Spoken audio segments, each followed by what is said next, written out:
Assalamualaikum warahmatullahi wabarakatuh. Apa khabar? Okey, saya shoot video ni. Saya ingat hari ni hari berapa? Hari ni 26 hari bulan. Okey. So, saya tu hari bulan pun dah lupa. Hari ni 26 hari bulan. Kita masuk start warranty kita punya MCO 18 hari bulan. Hari ni dah 26 hari bulan. So maknanya 8 hari ya. 8 hari kita dah masuk dalam situasi MCO ni. So mudah-mudahan tuan-tuan dapat ikutlah arahan kerajaan untuk kita jangan keluar, dan kalau nak keluar pun kita meminimumkan keluar kita dan jaga jarak kita lah dengan orang ramai ya. Kalau especially kalau kita nak pergi ke supermarket dan sebagainya. Okey, ada beberapa perkara saya nak cerita dalam video saya hari ini. Pertama sekali, macam saya cakap dalam video sebelum ni lah, dalam situasi hari ini, kita banyak orang terlampau berfikiran negatif kan. Sampai ada yang kata, kita tengok cerita Contagion, cerita tu keluar ada lebih kurang, tak ingat tahun, agak 10 tahun dulu keluar cerita tu. Cerita tu sama macam keadaan yang berlaku hari ni. Jadi bila kita tengok cerita Contagion tu, lagi kita bertambah risau dalam keadaan kita. Adakah kita akan jadi macam tu? Jadi sebenarnya kita tak tahu apa yang akan berlaku. Apa yang kita tahu ialah sekarang ni, apa yang kerajaan kita nak buat, kerajaan nak elakkanlah benda-benda buruk yang berlaku lah. Jadi apa yang kita boleh buat sekarang ni, kita bagi kerjasama dengan kerajaan supaya benda yang kita tengok contohnya dalam cerita Contagion tu tak berlaku. Satu lagi, bila kita tengok cerita Contagion tu, kita mula berfikiran negatif. Apa akan jadi sekiranya akan berlaku benda tu. Jadi kita punya minda tu akan berfikiran negatif.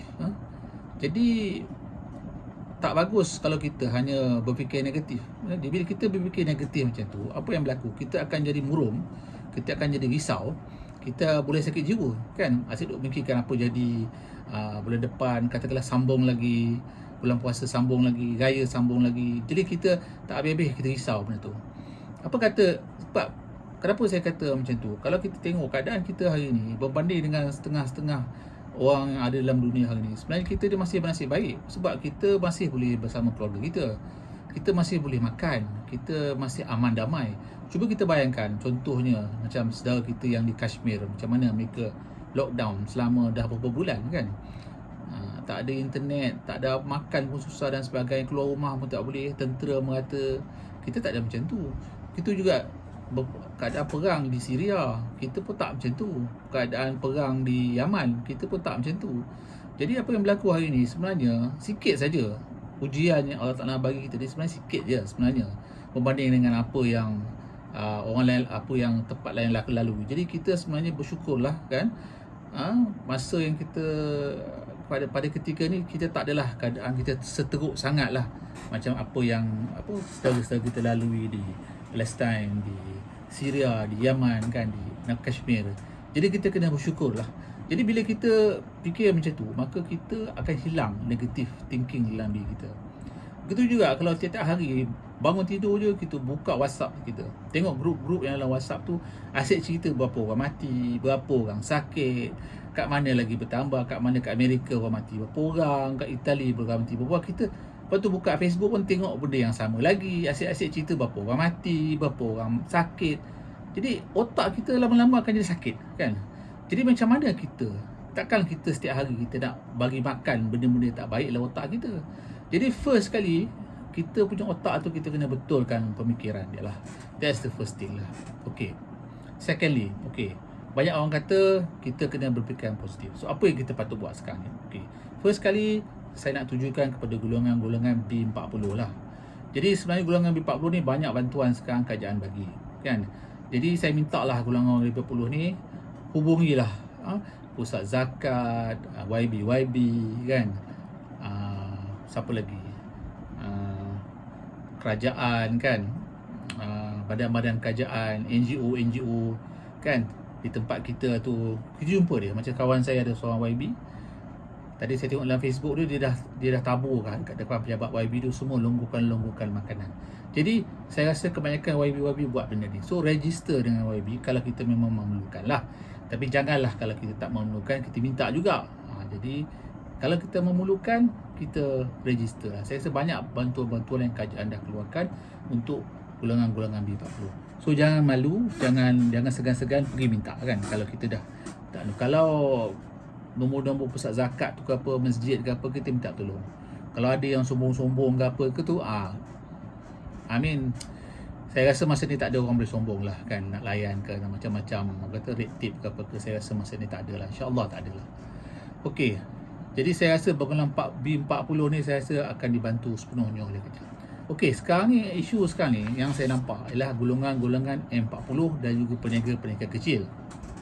Okey, golongan M40 ni ialah golongan orang-orang yang makan gaji. Ini satu situasi yang saya rasa begitu membimbangkan lah dalam keadaan begini kan. Jadi saya pun pernah mengalami situasi orang yang dalam golongan M40 ni pada ketika saya berkhidmat dulu. Jadi yang paling utama sekali sekarang ni, kita dah tengok kerajaan dah bagi pertolongan. Maknanya pertama sekali kita dah tak perlu bayar selama 6 bulan. Jadi itu satu bebanan yang memang baguslah. Masa zaman ekonomi Malaysia saya lalui tahun 1998 dulu, tak ada langsung pertolongan kerajaan untuk supaya saya tak payah bayar kereta saya masa tu. Saya pun terpaksa bayar kereta walaupun masa tu ekonomi Malaysia. Tapi hari ni kerajaan tolong. Suruh bank tak usah beban kita tak payah bayar. Dah lah bayar kita tak payah bayar, rumah pun tak payah bayar. Zaman tahun 1999 dulu, rumah saya kena bayar. Saya kena bayar rumah. Tak ada, bank tak tolong masa tu kan. Jadi hari ni rumah dan kereta kerajaan dah tolong, kerajaan dah beri arahan kepada bank supaya jangan ambil tindakan. Jadi ini sebenarnya satu benefit lah, satu orang kata benefit yang banyakkan golongan M40 lalui. Jadi itu saya kata, kita jangan terlampau risau sangatlah dalam situasi hari ni. Masalahnya sekarang ni, saya tahu ada golongan M40 ni yang tak ada simpanan.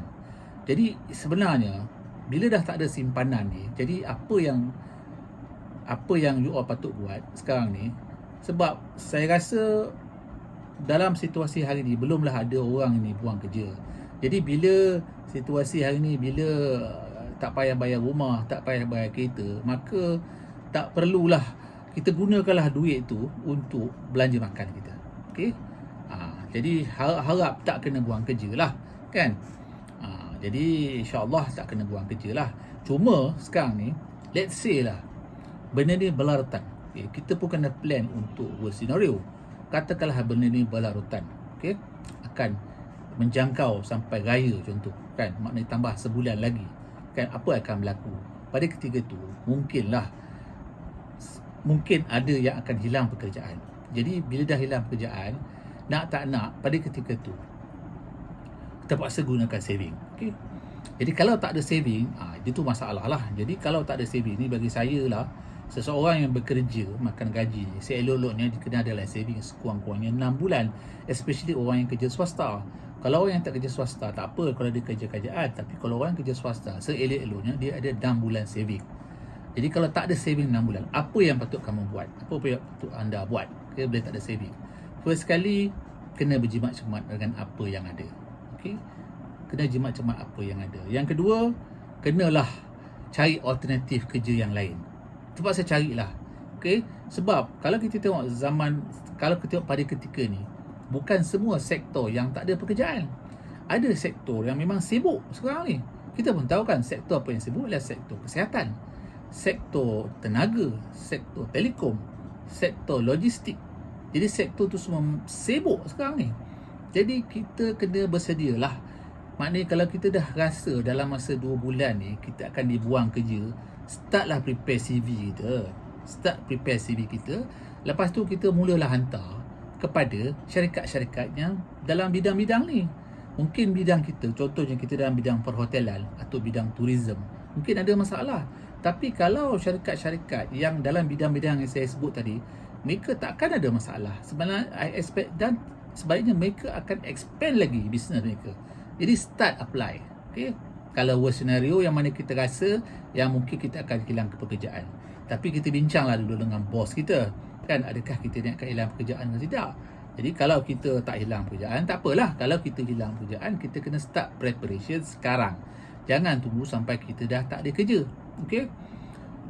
Itu saya punya cadangan lah. Lepas tu, kalau kita nak cari cash, kita cubalah buatlah bisnes online. Banyak sekarang ni orang buat bisnes online kan.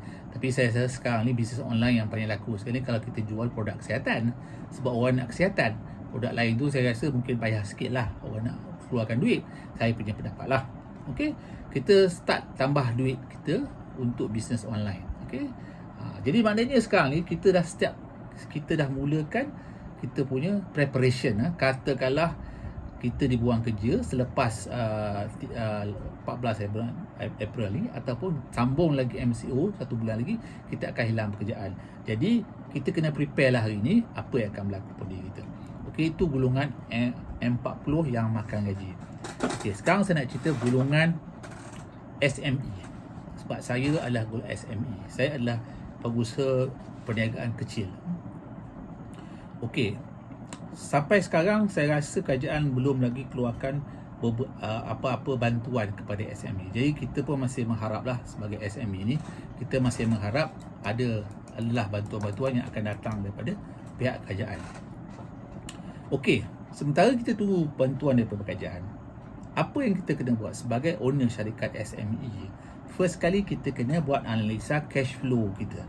Cash flow analysis kita kena buat. Okey.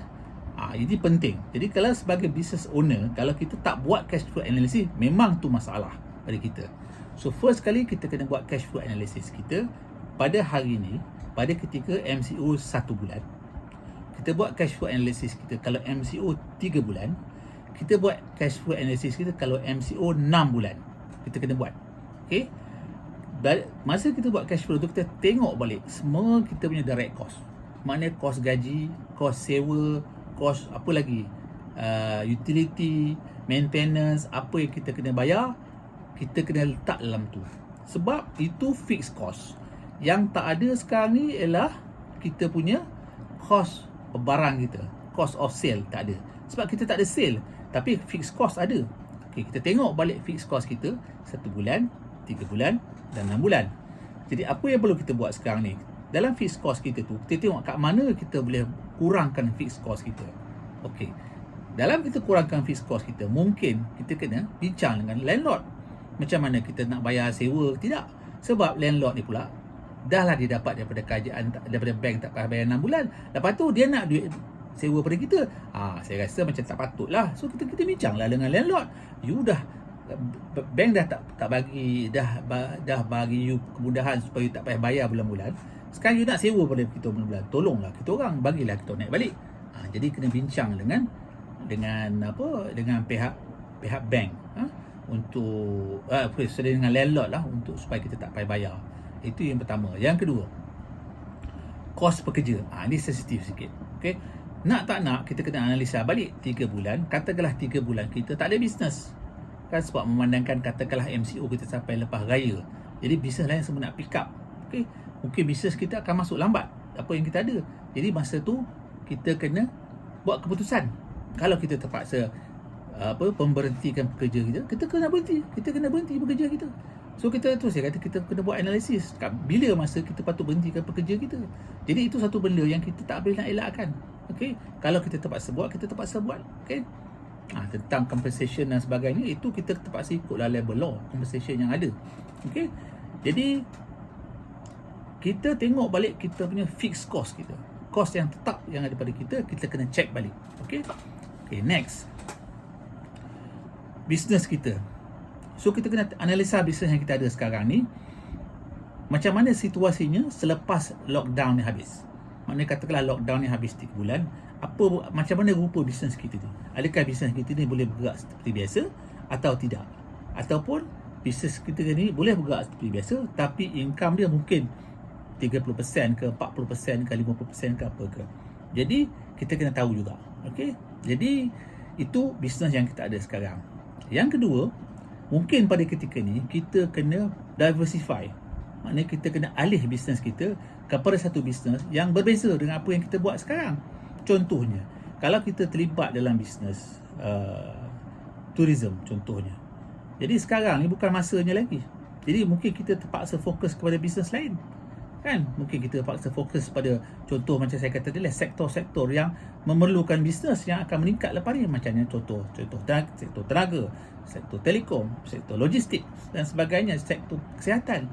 Sektor-sektor tu sekarang ni memerlukan banyak pekerja, banyak kontrak akan diberikan, akan dikeluarkan. Kan? Jadi kita kena start preparation lah sekarang. Okay? Jangan kita tunggu 3 bulan lagi bila dah cash flow dah teruk baru kita nak prepare. Okay? Kita kena tengok. Mungkin kita kena ubah kita punya fokus bisnes kita, diversify apa bisnes kita. Apa salah kita diversify? Kita kan orang berniaga, tak kisahlah kita diversify, yang penting kita nak survive. Okay? Lepas tu kita kena tengok juga, sebab kita akan buat keputusan untuk memberhentikan pekerja, tapi kita tengok juga adakah dia akan affect operasi kita. Jadi bila kita affect operasi kita ni, kita kena tengok juga ada tak operasi yang kita boleh laksanakan tanpa pekerja ke dengan menggunakan teknologi moden. Jadi kita tengok juga, sebab sekarang ni banyak teknologi yang ada sekarang ni kita boleh gunakan untuk memudahkan operasi bisnes kita. Contoh cuma accounting. Kan accounting pun sekarang ni kita dah boleh gunakan secara online, kita dah boleh ada cloud accounting system. Begitu juga HR system, kita boleh pakai cloud HR system, kan. Jadi banyak benda-benda yang kita boleh gunakan online. Begitu juga marketing, kan. Mungkin kita tak perlu lagi banyak marketing staff, kita gunakan automation dalam marketing, kita gunakan CRM, customer relationship management system, kan. Maknanya lepas tu kita gunakan website kita, kan. Website kita adakan landing page, kan. Jadi benda-benda tu semua kita kena study sekarang ni, sebab kita akan menggantikan, kita akan kurangkan kos dengan memberhentikan kos kita punya tenaga pekerja, tapi masa yang sama kita tak nak hilang peluang berniaga. Jadi kita kenalah gantikan dia dengan automation, dengan moden. Jadi kita kena cepat buat betul sekarang. Dalam situasi hari ni, bila kita study cash flow kita kena cepat. Macam saya rumuskan baik ke, first kali kita tengok cost fix kita. Lepas tu kita tengok pula, kita buat analisa tentang kita punya income yang akan kita dapat, adakah dia akan dapat capai atau berapa persen daripada apa yang kita dapat unjuran kita. Dan ketiga kali, bila kita terpaksa memberhentikan pekerja kita, boleh tak, dan saya rasa memang boleh, kita gantikan operasi bisnes kita tersebut tu dengan automation. Jadi itulah sikit sebanyak saya punya pandangan lah dalam situasi pada hari ini. Jadi kalau anda ada apa-apa cadangan, bolehlah anda letak bawah video ni dan kita boleh berbincang lah. Itu sajalah buat masa kita. Panjang kali ni video saya, 18 minit dekat 20 minit video saya kali ni. Jadi saya kata tadi, kalau ada benda-benda yang tuan-tuan nak bincang, nak komen, boleh letak dalam video kalian. Okey, itu dia. Assalamualaikum warahmatullahi wabarakatuh. Bye bye.